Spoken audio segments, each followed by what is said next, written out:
Hey guys, कैसे आप सभी लोग। गाइस, आप अक्सर ही मैसेज करते हैं कि गुरु भाई आपने आज तक जो भी कहानी सुनाई है उसमें ऐसा बहुत कम हुआ है कि किसी की जान चली गई हो। लेकिन गाइस, आज मैं जो आपको कहानी सुनाने जा रहा हूँ वो इतनी डरावनी है कि इसमें एक 17 साल के लड़के की मौत हो गई और वजह थी सिर्फ खौफ। 6 दोस्त घूमने के लिए बाहर निकलते हैं। ऐसा उनके साथ क्या होता है कि उनमें से एक को मौत चुननी पड़ती है। देखते हैं आगे इस कहानी में। सो अगर आप और ऐसी कहानी सुनना चाहते हो तो हमारे चैनल को सब्सक्राइब कर लें।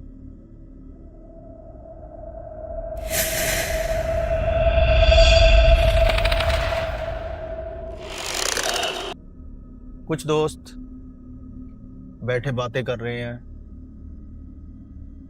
घर के बाहर। तभी उनका एक दोस्त रहमान गाड़ी लेके आता है,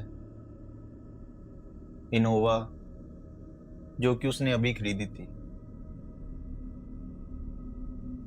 सभी दोस्त बहुत खुश होते हैं। उनमें से एक कार्तिक रहमान को बोलता है कि आज आपकी नई गाड़ी की खुशी में एक राइड होनी चाहिए। सभी लोग बाहर चलते हैं घूमने। ठीक है, सभी प्लान बना लेते हैं। सभी बोलते हैं कि ठीक है, आज अपने अपने घर पे बोल दो कि हम लेट आएंगे, तो वो कहीं बाहर घूमने चलते हैं। सभी अपने अपने घर पे बोल देते हैं और वो राइड पे निकल जाते हैं। लेकिन किसी को ये नहीं पता था कि ये राइड उनके लिए कितनी खौफनाक हो जाएगी और उनको इस राइड पे ऐसी ऐसी चीज़ों का सामना करना पड़ेगा जो वो सारी उम्र नहीं भूल पाएंगे। ठीक है, वो निकल पड़ते हैं, स्ट्रीट पर घूमते हैं, खाते हैं। तो उनको काफ़ी रात हो जाती है। लगभग रात के 2 बज चुके थे।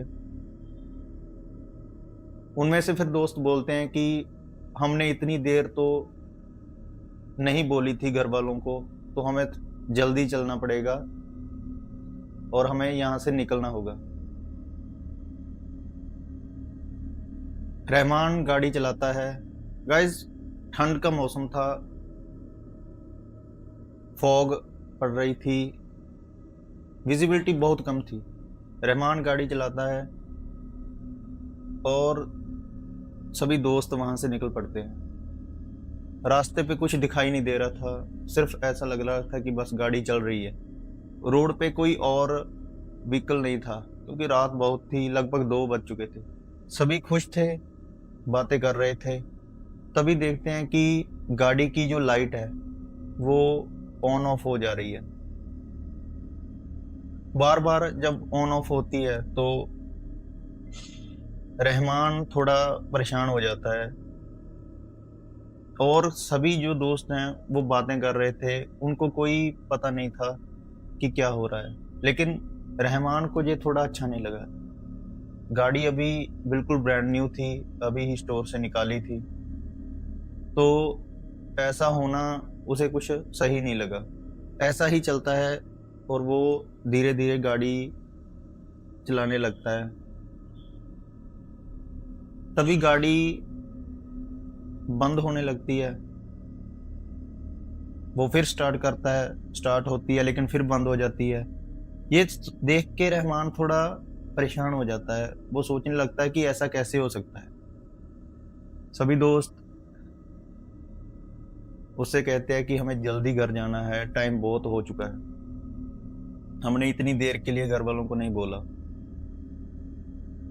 रहमान उनसे कहता है कि ठीक है, यहाँ से एक टनल है जो हमें जल्दी घर पहुंचा देगी। लेकिन गाइस, उस टनल में बहुत ज़्यादा अंधेरा रहता है। कोई भी उस टनल से रात को नहीं गुजरता। अगर आप एग्री हो तो मैं आपको उस टनल से घर लेके जा सकता हूँ, उससे हमारा काफ़ी टाइम जो है बच सकता है। तो सभी एग्री हो जाते हैं कि ठीक है, हमें तो घर जल्दी पहुंचना है, आप किसी भी रास्ते से लेके जाओ। रहमान गाड़ी स्टार्ट करता है और उस टनल की ओर मोड़ देता है। जब वो गाड़ी टनल के पास पहुंचती है तो फिर से वही लाइट्स ऑन ऑफ होने लगती हैं। फिर हैरान हो जाते हैं सभी कि ऐसा कैसे हो सकता है, क्यों ये ऐसा हो रहा है। अंधेरा भी इतना था गाइस कि आसपास कुछ भी दिखाई नहीं दे रहा था, न कोई व्हीकल, न कोई इंसान, सिर्फ इनकी ही गाड़ी वहां पर थी और इनकी ही आवाजें सुनाई दे रही थी। खौफनाक सन्नाटा, आसपास कोई भी नहीं था, तो सिर्फ अंधेरा। सभी गाड़ी में बातें करते चलते हैं, लेकिन अभी भी वो लाइट जो गाड़ी की है अभी भी ब्लिंक कर रही है, ऑन ऑफ हो रही है। टनल के पास पहुंचते हैं। टनल के पास पहुंचते ये काफी प्रॉब्लम और बढ़ जाती है। सभी डर जाते हैं कि ऐसा क्यों हो रहा है, लेकिन इनमें से एक था कार्तिक। वो कहता है कि आप डरो मत, मैं आपके साथ हूँ, मैं सब संभाल लूंगा, इसे इग्नोर करो, ये कुछ भी ऐसी बात नहीं है, इसमें सोचने वाली कोई बात नहीं है। वो टनल से गुजरते हैं। अचानक लाइट बिल्कुल बंद हो जाती है। उनको ये नहीं पता था कि आगे 5 मिनट बाद उनके साथ क्या होने वाला है। उनका सामना ऐसी शक्तियों से होने वाला है जो उन्होंने कभी इमेजिन नहीं की थी। वो नहीं जानते थे कि उनके आसपास ऐसी कौन सी शक्तियां हैं, ऐसी कौन सी प्रेत आत्माएं हैं जिनसे उनका सामना होने वाला है। वो बेखबर थे इन सब बातों से। कार्तिक इन सब में से ज्यादा ब्रेव था। वो सभी को हौसला देता है कि मैं हूं, सब ठीक हो जाएगा, सब चीजों को इग्नोर करो, ये कुछ नहीं होता। गाड़ी टनल से गुजरती है। अचानक ही गाड़ी के शीशों पर ऐसा लगता था कि जैसे जोर जोर से कोई हाथ पटक रहा हो। ये कोई एक हाथ नहीं था, ऐसा लग रहा था कि जैसे कोई 10 लोग एक साथ गाड़ी के शीशों पे हाथ मार रहे हों, पटक रहे हों। सब चुप हो गए थे, सिर्फ सुनाई दे रहा था वो शीशों की आवाज, जैसे कोई गाड़ी को जोर जोर से पटक रहा हो। लेकिन ये इम्पॉसिबल था क्योंकि गाड़ी कोई धीरे नहीं थी, 80-90 की स्पीड पे गाड़ी चल रही थी और चारों तरफ अंधेरा था। कोई इंसान वहां पर नहीं था, कोई गाड़ी वहां पर नहीं थी सिवाय इनके। तो ये ऐसा कैसे हो सकता है, सभी सोचते हैं। तो रहमान गाड़ी की स्पीड को और बढ़ा देता है और जल्दी से जल्दी उस टनल से निकल जाते हैं। आगे एक पेट्रोल पंप पर भी रुकते हैं पानी पीने के लिए। वो सोचते हैं कि ऐसा कैसे हो सकता है, कैसे 80 किलोमीटर जो गाड़ी रफ्तार में चल रही है उस पे ऐसे कैसे कोई हाथ पटक सकता है। हमारे आसपास तो कोई था भी नहीं, तो ये बिल्कुल इम्पॉसिबल है, ऐसा नहीं हो सकता। सभी डर जाते हैं, सभी यही बातें करते हैं। लेकिन कार्तिक फिर उनसे बोलता है कि ऐसा कुछ नहीं है, इग्नोर करो, ये हमारा वहम हो सकता है। तभी वो गाड़ी से निकलते हैं तो देखते हैं कि गाड़ी के सभी शीशों पर हाथों के निशान लगे हुए हैं, पूरी गाड़ी पे हाथों के निशान लगे हुए हैं। वो हैरान रह जाते हैं, लेकिन कार्तिक इग्नोर करता है। पास ही में एक कार वॉशर था, तो उनने उनको बोला कि भाई आप इन हाथों के निशानों को साफ कर दो, हम अभी पानी पी कर आते हैं। वो चले जाते हैं, लेकिन सभी के दिमाग में यही चल रहा था कि ये कैसे हो सकता है, क्या था वो, कौन थे वो लोग जो उनकी गाड़ी को जोर जोर से पीट रहे थे। तभी वो वापस आते हैं तो देखते हैं कि अभी भी वो निशान उन शीशों पे वैसे के वैसे ही थे। वो आदमी से बोलते हैं कि भाई आपने ये निशान साफ नहीं किए। इसके बाद जो उसने बोला उसको सुनकर सभी के होश गुम जाते हैं, हैरान रह जाते हैं और उनके दिल में डर इतना भर जाता है कि किसी की जुबान से एक लफ्ज भी निकल पाता। वो आदमी उनसे कहता है कि ये जो दाग आप देख रहे हैं ये गाड़ी के बाहर से नहीं है, ये गाड़ी के अंदर से लगे हुए हैं। किसी ने अंदर से शीशों पे हाथ पटके हैं। गाड़ी के बाहर कोई नहीं था, गाड़ी के अंदर था। भाई किसी की आवाज तक नहीं निकलती। जो कार्तिक इतना ब्रेव बन रहा था,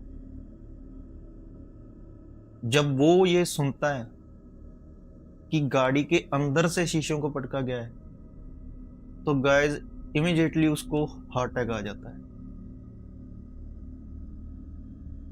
जो ये सभी चीजों को इग्नोर करने के लिए बोलता है, जब वो इस बात को सुनता है तो हार्ट अटैक आ जाता है उसको और वो वहीं बेहोश हो जाता है। गाइस दोस्त उसको उठाते हैं और हॉस्पिटल ले जाते हैं। उसकी जान तो उस वक्त तक बच जाती है, उस वक्त तक। लेकिन जब हॉस्पिटल से उसको डिस्चार्ज किया जाता है, घर लेके जाया जाता है, तो उसको तेज बुखार होने लगता है, उसकी सेहत ठीक नहीं रहती। उसके दिमाग में ऐसा ही चल रहा था कि उसके साथ वो चीजें हुई कैसे, कौन थे वो जो उसकी गाड़ी को पटक रहे थे। वो लोग हमारे अंदर गाड़ी में मौजूद थे लेकिन हमें दिखाई नहीं दिए। वो कौन हो सकते हैं? ऐसा ही दिमाग में उससे चलता रहता था। डिप्रेशन में चला गया था। एक रात ऐसी आई, पता नहीं उसने क्या देखा, क्या उसके साथ हुआ। अगली सुबह वो जिंदा नहीं था, वो लाश बन चुका था, मर चुका था। उसके दिमाग में सिर्फ इतना ही चल रहा था कि वो कौन थे जो हमारे साथ थे। क्या वो उस गाड़ी में हमारे साथ थे तो अब भी वो हमारे साथ हैं? ये खौफ ही उसकी मौत का कारण बना। So guys, ये थी कहानी। मैं भी आपको यही कहना चाहूंगा कि अगर आप रात के समय बाहर निकलते हैं तो उन रास्तों को अवॉइड करें जो खाली हैं, सुनसान हैं, क्योंकि हमें नहीं पता कि वहां पर क्या है, कैसा है। इनको भी कुछ समय बाद पता चला कि जिस टनल से ये गुजरे थे उस टनल में बहुत से जिन्नात रहते थे। वो जिन्नात की टेरिटरी थी। वो अपनी टेरिटरी में किसी को घुसने नहीं देते थे। वो जो हाथ पटक रहे थे वो ये सिग्नल था कि जल्दी से जल्दी आप यहां से निकल जाओ। सो गाइस, हमें नहीं पता कि किसकी जगह कौन सी है। सो हमें कहीं भी जाने से पहले एक बार सोच लेना चाहिए, विचार कर लेना चाहिए कि क्या वो जगह सेफ है। अगर आप और ऐसी कहानी सुनना चाहते हैं और आपके पास भी ऐसी कहानी है तो आप हमारे साथ शेयर कर सकते हैं। शुक्रिया।